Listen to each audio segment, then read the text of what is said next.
Ladies and gentlemen, welcome to our session, The Science of Popularity, Content Demand in Latin America, sponsored by Parrot Analytics.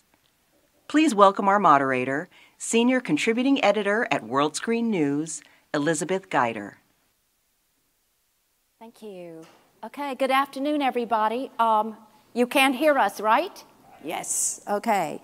Well, I am honored to be here to moderate this panel with these very interesting executives. I have not been to NATPE. I'm an entertainment journalist based in Los Angeles. I have not been to NATPE for the last 3 years, so I was very struck this morning by a number of things I heard either on the market floor or at other panels. And the first one was probably best articulated by Andy Kaplan, who is, I think, the chairman of the board of NATPE, who said, and he indeed has been coming to NATPE for over 30 years, and he said that the rate of change in this industry has absolutely never been greater. And I think that's something we all feel, and we all fear, and we're all having great fun with, all of those things. I guess the second thing was something that I had been thinking about over the last year or two when we see all the big announcements about what's happening in our industry, not only in the United States, but in Latin America, in Europe, and that is convergence and change and things that companies are doing that you never thought they would before. And one panelist this morning on the investor panel said that companies are now moving into other lanes. They're not staying in their lanes. Think of the analogy, well, in LA, we would think of the analogy of the 405 freeway, okay? It is a free-for-all.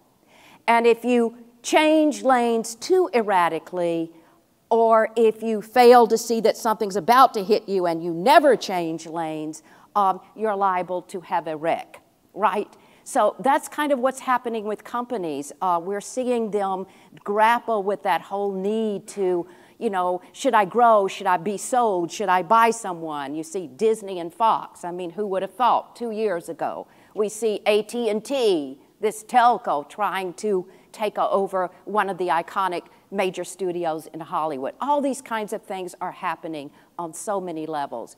And I think the third thing, and this may be the elephant in the room, and I don't mean just this room physically, but the elephant in the room is, what do you do when you have content without borders now, but not necessarily the best ways to measure how viewers are consuming this content?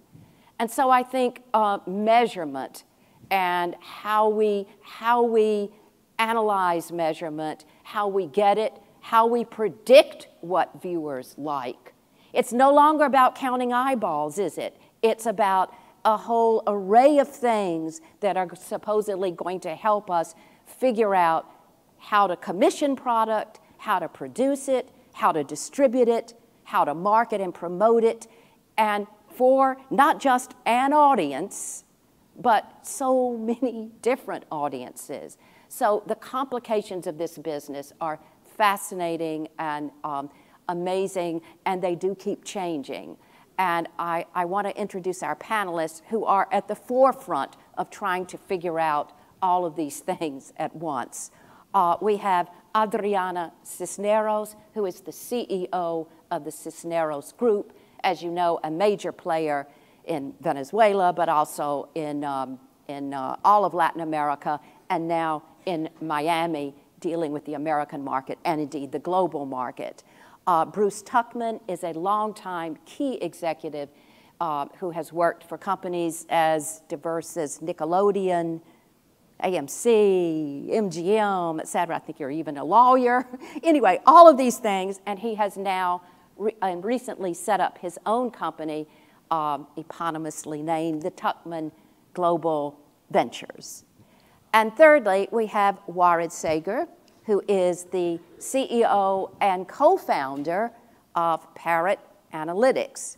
And indeed, they are one of these disrupting, if you like, companies that's trying to come up with ways to measure, predict, go deeper into what it is that audiences, consumers on all continents are getting at, what they like, what they're going to like, and how executives can use this material better. And he has a presentation for us that's going to sort of set the stage for further questions about all of this. So Warren, if you want to. Thanks, Elizabeth. Yeah. All right, can everyone hear me? So there's one thing about the 3 p.m. panels is that I've been to so many panels where a lot of it is it's a one-way information flow, and the only information that we get here on the panel is the cues, I think, on people's faces. So can everyone hear us okay? All right, fantastic. Probably 60% awake, looking around the room. All right, cool. So my name is Ward, and I'll give a quick overview about Parrot Analytics, what it is that we do, what this panel is trying to discuss, not as eloquently as Elizabeth put it, but we're all seeing a lot of the trends and the movements, and I'm seeing a lot of ads up here before we started about cross-platform measurement and measuring audiences, and lots of companies that have been trying to do this for many, many, many decades that are still trying to do this. So let's just recap really, really quickly what we're seeing around the industry. We're seeing really rapid proliferation of content distribution platforms across those platforms. Here in the US, we talk about Amazon and Hulu and Netflix, but actually there are thousands of over-the-top platforms around the world, literally thousands. We work with telcos that are each launching like 3 SVOD and AVOD platforms.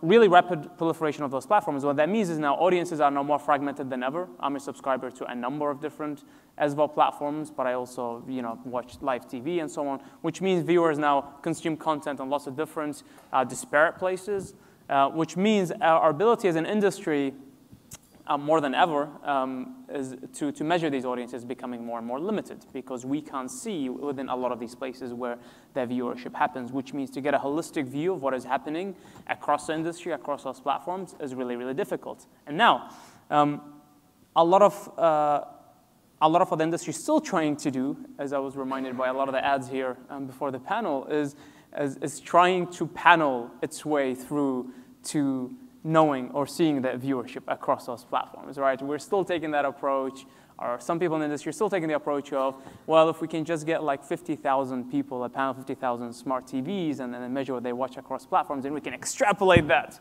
to 400 million people and see what is happening. Well, are you going to panel your way through to thousands of SVOD platforms in every country on the planet? You're going to panel your way through to every SVOD platform in Venezuela and in Japan and in South Africa. It's not scalable. And so that whole approach of we're going to panel our way through to understanding what's happening, what audiences are doing, just isn't keeping up pace with the empirical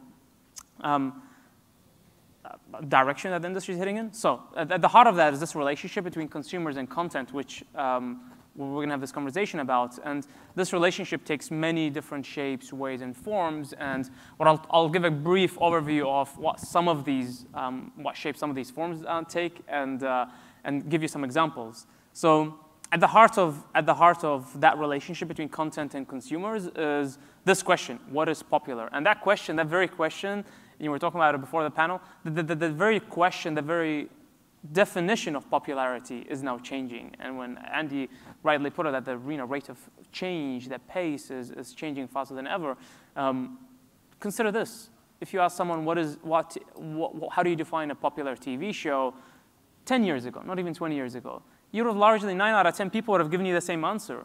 And now suddenly it's almost like we woke up overnight to a world where popularity is in the eye of the beholder, where you ask a linear network, how do you find popularity? And they tell you my linear ratings. I live and die by those. That's all I care about. As far as I'm concerned, that's what popularity is to me. You ask an SVOD platform, they couldn't care less about the linear ratings. In fact, it's not even about consumption or engagement on their platform. It's actually about customer growth and retention, or reducing churn on their platform.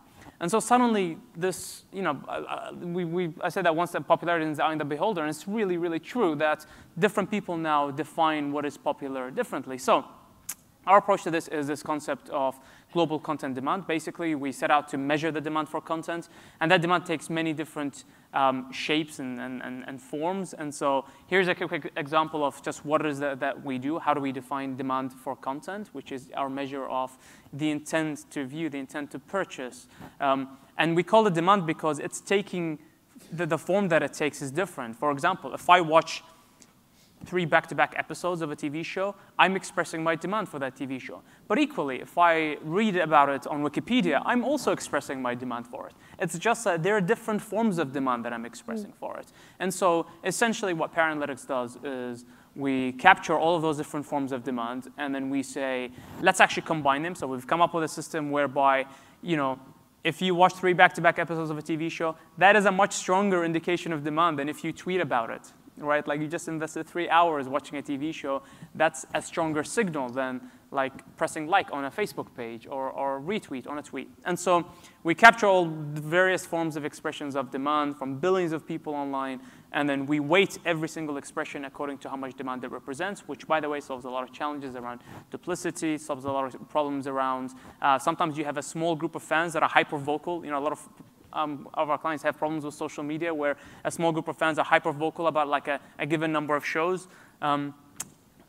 We say, well, just because they're loud, that doesn't mean there's high demand for this show, right? Again, just because you tweet a lot about a TV show, that doesn't mean you're expressing a lot of demand for it, as opposed to a much broader audiences, which could be passively consuming a show. And so the show still has a high demand, but and we'll come back to that later on. Let me ask you just this, because I'm sure it must be in other. So do you sit around a table and decide how you are going to proportionalize all of those different aspects, or is it all done by algorithms? How does that? Yeah. How does that work in a simple answer? Well, it started by a bunch of people around a table, like the 4 of us.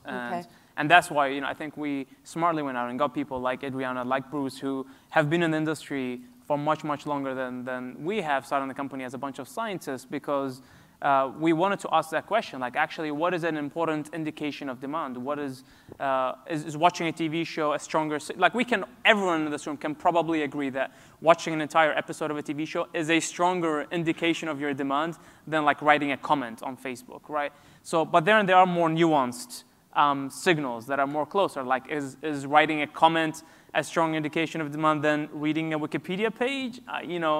Yes or no, different people have different answers. So it started with a group of people who, industry leaders who between them said, this is the overarching framework for how we weight these things. And then it moved on to a machine learning system, which now, the second part of your question is, now it is algorithmically done, whereby these signals are weighted, but also the system is learning over time. So we've been fine-tuning for the past 4 or 5 years, and the system is now fine-tuning. And we do a lot of correlation studies with actual consumption as well platforms and so on to always fine-tune the system. So long story short, we capture all those sources on the right here. So whether someone is blogging about a TV show, whether they're searching for it, whether they're reading about it, or they're commenting on it, they're discussing it online, whether they're watching it, whether they're pirating it, rather whether they're on photo sharing apps or microblogging about it. And then we say, let's weight all those signals and then combine them into a single measure. So we process over 1 billion data points a day. We capture demand for content in every country on the planet. And we process over 100 languages a day. And then we roll that out as the industry's only global cross-platform demand measurement system that quantifies that relationship between consumers and content. So I'll give you a quick dive, and then will be more of a conversational approach. So we can say, for example, let's use that system to understand what the top 10 shows were in Latin America over the last year, the last 12 months. It's a big American heavy hitters that are at the top, and we're starting to see more and more of the local language content actually creep up and compete with the top titles. Let's look at like the top genres in Latin America over the past year, and we can see that here are some examples of each of those genres, like apocalyptic dramas and superhero series and so on. So apocalyptic dramas and historical adventures were by far the top 2 genres in Latam over the last year, last 12 months. And then we can ask a question like, well, how does that, because it's a global system, let's benchmark an index around between Latin America compared to the rest of the world, right? So what you have, the axis here is against a global average. And one interesting thing, we were just talking to Adriana about it before the panel, is that I've noticed as we're diving deeper and deeper into the Latin American market, is that it's a really an early adopter market.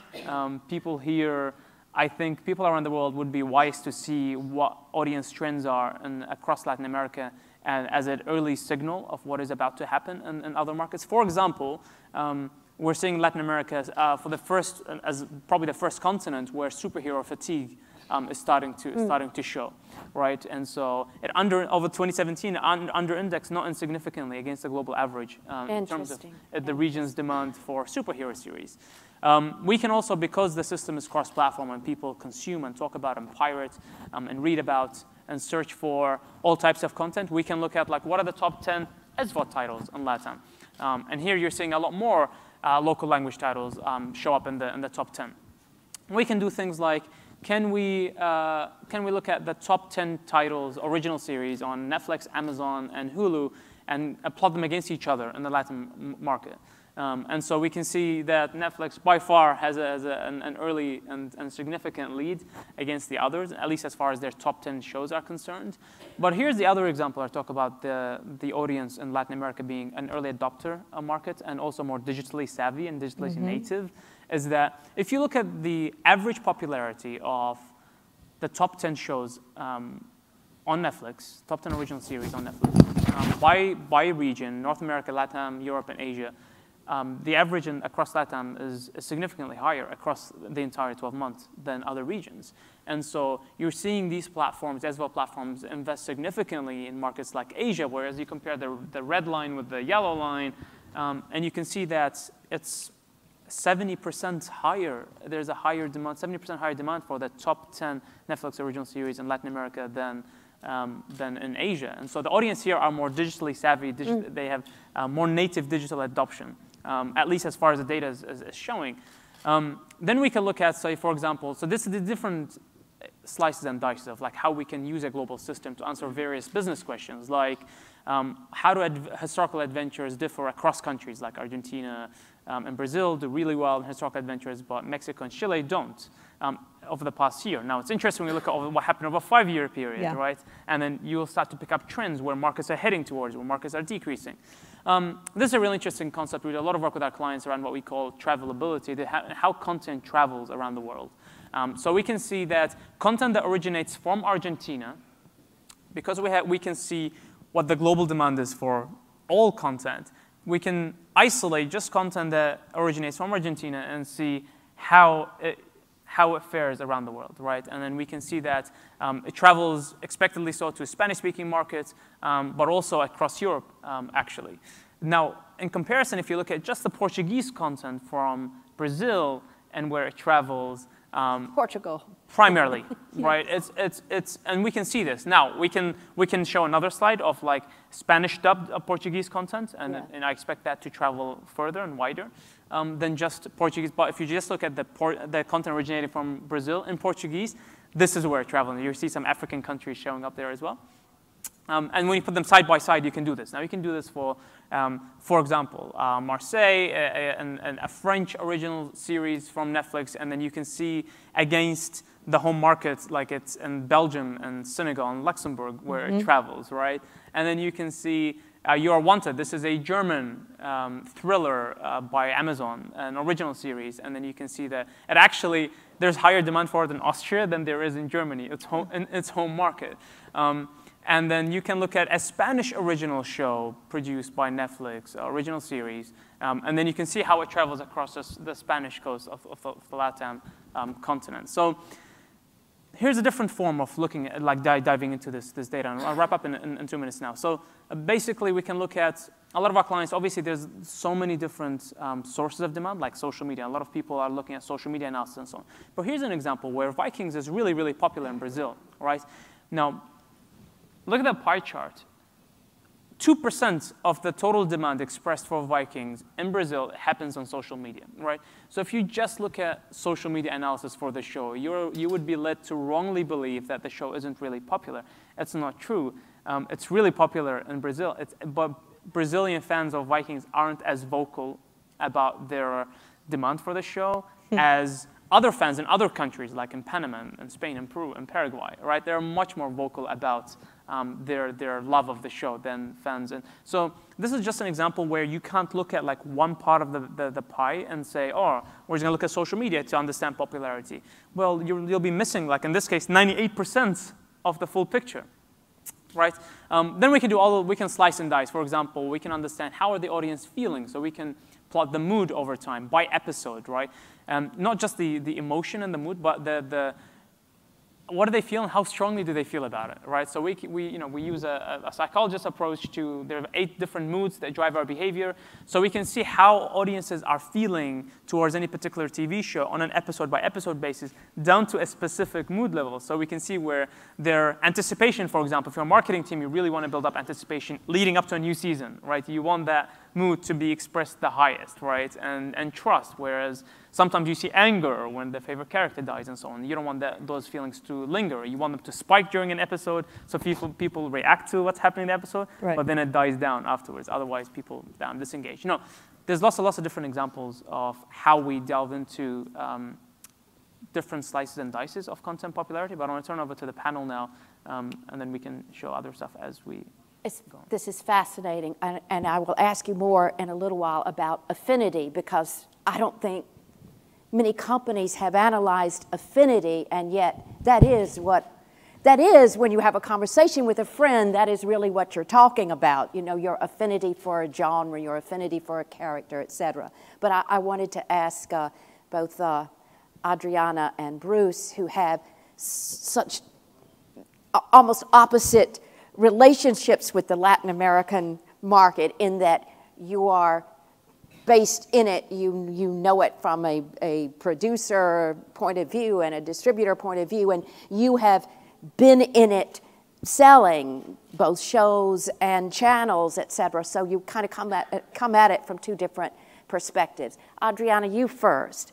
Here you are, the CEO of a major media company. Tell us a little bit about how it is that you felt that research and ratings, traditional ones that you were utilizing, your company was utilizing, was not really quite capturing what you knew to be happening for your channels. And how has this new set of data starting to influence your executive decisions? Sure. So the reason that Parrot became so interesting to me immediately, the first time I ever met Ward, was because I was dragging with me a sentiment of frustration from seeing how badly the rating agencies were working in Latin America. We actually at our company 15 years ago, we made a decision to stop hiring a rating company because we knew that their data set was off. So in Latin America, the Nielsens of the world haven't been paying attention, and they haven't been investing in the region. Maybe they've been more focused in the US, maybe they've been focused in Asia. They have not been focused in Latin America. So let's say in any of these countries, 20 years ago, 30 years ago, they put little machines in people's homes through which they're measuring what's happening in the television. Few things are wrong with that. To begin with, Latin America has boomed and all of the major cities have grown organically. Which means that the definition of a city to begin with is very different from the definition that the rating agencies had in terms of demographics and how people are spread and where people are living. That was the first problem that we encountered and why we knew that their measurings weren't accurate, but that gave us a window. And the more that we looked into that and were frustrated because of that, we also realized that our content was doing extremely well on online platforms. And this is way before all these things have been launched. It was only YouTube back then. And we were gaining all these insights in terms of how our content was traveling worldwide and how many millions of people were consuming it, that we started to really, really pay attention to that data and realizing that there was so much value if we could find a way of aggregating all the activity that was being generated by our content, both on the screen and on the digital side. And we're sort of a strange beast in the media world. We have utmost respect for where media comes from, but we've also been in the forefront of digital innovation from the beginning. So I think that's allowed us to look at the world in that way. So when you start realizing that there isn't a service that can actually tell you how your content is doing in spite of the platform, it's a problem. You're like, why am I going to rely on that? Like, terrestrial TV is the least important to me of all the other expressions, yet it's the only data set I have to work with, and it's bad data to begin with. So I think the interesting moment for us right now is, Latin America, as Ward was saying, we always over-index in everything digital. And Latin America also always leapfrogs with everything digital. So things might be happening in the US, and then in Latin America, somebody pushes for more connectivity in different countries, and that starts getting solved. And then you start seeing innovation coming through every sector, whether it's online banking, whatever you want, including media. Mm-hmm. And that's why you're seeing the numbers that you're seeing of penetration of platforms like Netflix in Latin America. So what that means is that the Netflixes of the world that are desperate to have their hands on more content are starting to do original programming in the region with local partners, let's say like us. But if you're going to produce for Netflix, you're going to have to start spending, tenfold yes. of what you used to than if you're just relying on your one terrestrial screen. Yes. So the stakes change drastically. So you're going to think really, really hard. You need great measurement in order to monetize. It's very different to produce a show for $2 million and to produce a show for $20 million. Yes. You're going to really think about it because you don't really want to mess up. That's a very big mistake if you don't get it right. So ratings become archaic because a rating is a reflection of the past through which you're trying to understand what might work in the future. What Parrot does is a reading of the exact moment and how content is doing that tells you what the future looks like. So why would you not work with that data set when you're trying to make informed decisions about production? Right. And are you finding that with your executive team, some of whom I think are even here in this audience, but not only your executive team, but your producers, the creative people you meet with, the marketers, the promoters, the distributors, are you finding them receptive to this, or is there some, data is complicated? Everybody's receptive now. And I think everybody's receptive in a way that they wouldn't have been in Latin America 2 or 3 years ago, because everybody's had to increase significantly how much money they're spending in production. And it's scary and it's painful, so you don't want to mess it up. Yeah. There's that much at stake. Yeah. Which is why everybody wants to make sure that they can actually back up their decision to not do a superhero show and do a cooking show instead. Whatever it is. Exactly. That's very, very interesting. Bruce, you come at it from a completely different direction, and you've been doing it for quite a while. Tell us how have your impressions changed about what you need to do as an executive trying to sell into and relate to the Latin American market? What have you seen that's different, thinking in terms of the ratings? Right. I think a couple of things, and I think it's well covered in this panel. The idea of surveying a small group of people and drawing a conclusion from that, extrapolating that this represents what 100 million or 400 million people or whatever watch, there's always a leap of faith there. And I suppose if you were trying to figure out pi to the 20th number and you were using an abacus, there's a leap of faith there as well. But ratings, survey-based, and abacus, physical stock being exchanged in a stock exchange, this is a very old way of doing things. So what we're seeing with data is you're actually counting real people rather than pretending from a sample set that you're counting real people. So the whole undermining of this is profound, but it's there, and the alternatives are much more compelling. Now let's talk about the alternatives, something like Parrot. The hypothetical I would use now is Ibope, these rating surveys, there's such big holes, not only in a premise, but in coverage. So you mentioned MGM before where I work, so I have no idea if MGM's actually doing this.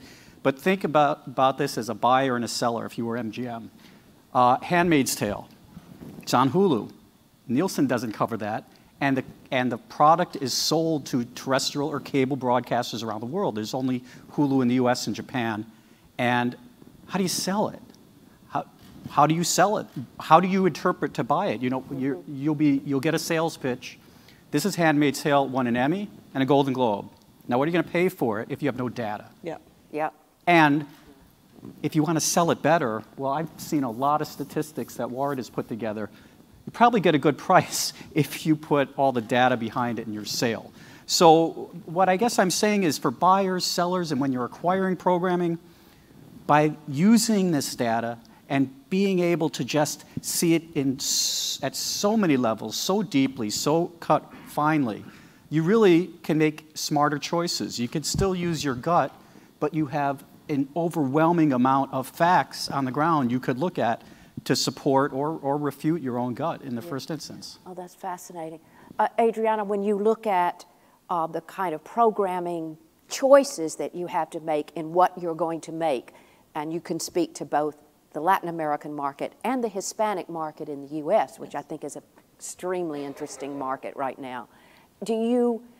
Are you yet able to use some of this new data to decide, okay, I guess I'm asking you, which programs, let's talk scripted for a minute, which programs do you think now need to be tweaked differently or maybe relegated to the back burner, no one really wants to watch them, and which ones are going to move to the forefront because of what you're seeing? Are you making some decisions about programming because of what you've gleaned so far? Absolutely, there's layers and layers, right? And it goes beyond genre. That is very interesting, but that's a very big category.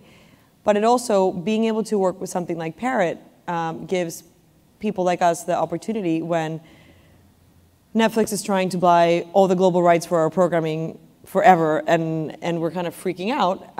When you look at Parrot, you can see in what order you should be releasing, in what order of screens you should be releasing your content. And certain content will do better on an OTT platform. Some of it will do better on a cable channel, and that also becomes extremely interesting information because every media company now is multi-platform. So you kind of have to make those decisions. And it's really nice to be able to have the tools so that you can actually negotiate those decisions instead of just having to deal with residual product after the Netflix acquisition. So it's actually affecting how you window product. Absolutely, 100%. Through its whole lifespan, which can be 7 or 8 years. That's amazing. Getting back to you, Warid, I'm looking at the affinity thing, which for lack of time, we didn't have that much time to talk about. But that would seem to me a very, very interesting way of looking at how people are relating to media, especially when we're talking about the younger demos who do interact with media in lots of different ways. Tell us a little bit more about what you've found and how surprised you've been at what you've found. Yeah, so affinity is one of the things that we're in a couple of minutes to dive into because it's one of the more bleeding edge types of analyses that are now coming out with these enormous data sets. And I'm talking about trillions and trillions and trillions of data points that you need to process to map this. But it's another form of understanding the popularity of content, right? And the impact that content, the real value of content, right? If we would drill many layers to what is popular, right? It's like there's just genre is just the very tip of the iceberg. And it's not just for younger audiences. You can map the affinity of older demographics and across all cultures as well. So this is a cluster of 15 million people's consumption in a given month in the US looks like. Right, these are 15 million people. The way to read this chart is that every dot on the chart represents a TV show. So there's these 15 million people watch 22,000 TV shows over this given month. And the brighter the dot, the more people watch that show. The lines represent the propagation of people from one TV show to the other. Now, when you visualize data, time series-based data like this in one chart, right? This is a static picture that represents a month's worth of activity. Every line represents a propagation, a person moving from one TV show to the other. And when you map 15 million people, a cluster of 15 million people like this, you can start to draw out really, really interesting insights. For example, you can start to highlight where the niche content is. The niche content has a really small group of users that love it. That's why all the really, really bright dots, you can see bright dots are around the edges. These are TV shows that are really loved by a small group of users, that like consume them avidly, right? But don't have high affinity with other TV shows. People just watch that one show and maybe they switch off, they go to sleep, they do other things, right? As opposed to a mainstream title, like say Game of Thrones, which is the center of this chart. This 50 million people is taken from the US. So that's a really popular TV show that has high affinity with lots of other TV shows. That means a very broad audience watches that TV show, right? In this case, Game of Thrones, where they also watch a bunch of other titles, other content as well. You can start to draw out really interesting insights like loyalty.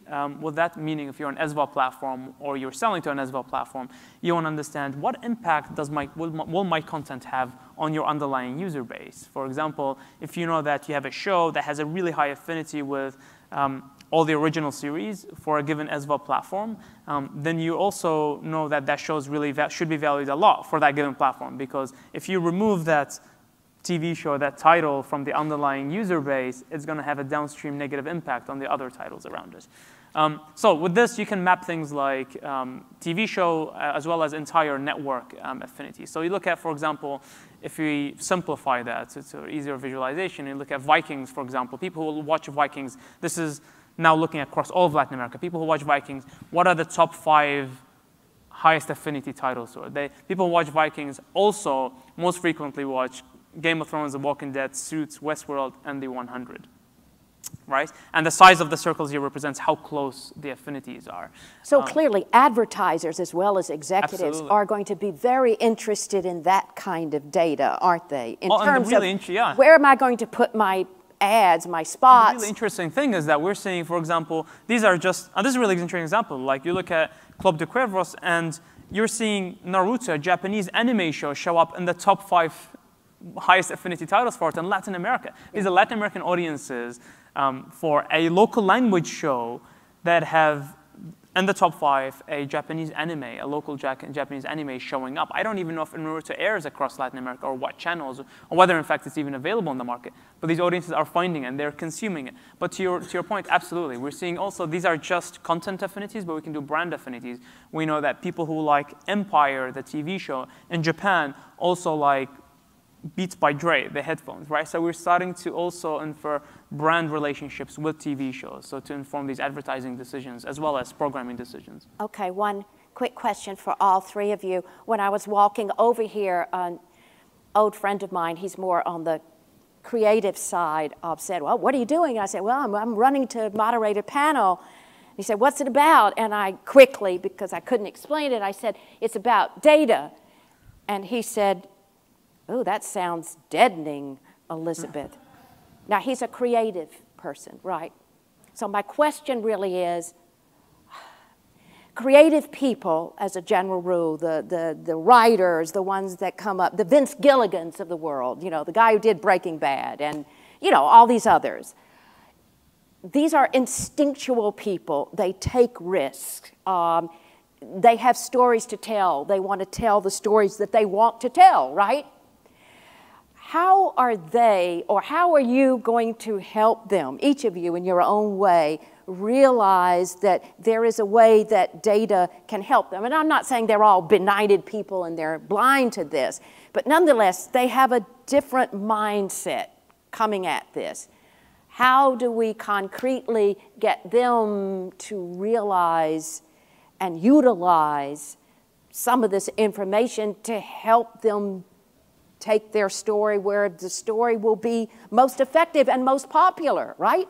Most of them do want their things to be seen as with the broadest audience as possible. So what do you do to make that happen? Bruce, let me start with you. What do you say to these folks? I'd say one of the odd things and a challenge about the internet generally over the last 20 years, there's too much jargon and there's too much fascination and discussion of how you bake the donuts, not the donut itself.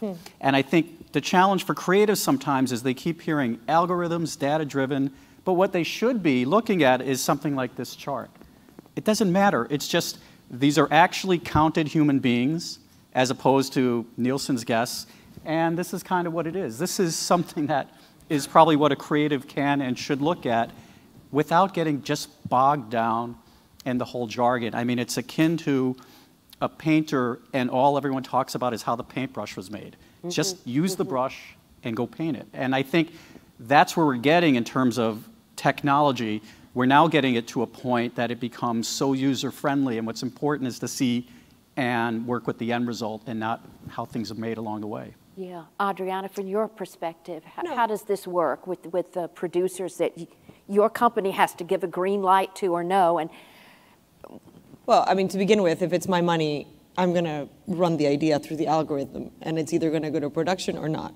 But I think... And they all know this, all these creatives, Yeah. they know what you're going to do. Yeah. Okay. But I think the point about what Parrot does here is that it's a very human side to data, and all the data sets are human expressions. And I think that is a very powerful tool. And the moment that you start playing around with them, with the platform, or even just read the reports that they publish, you actually realize that is endlessly interesting. And it's not there to replace the creation of good ideas. That's not what it does. It's just there to inform you as to how you can make sure that idea is successful.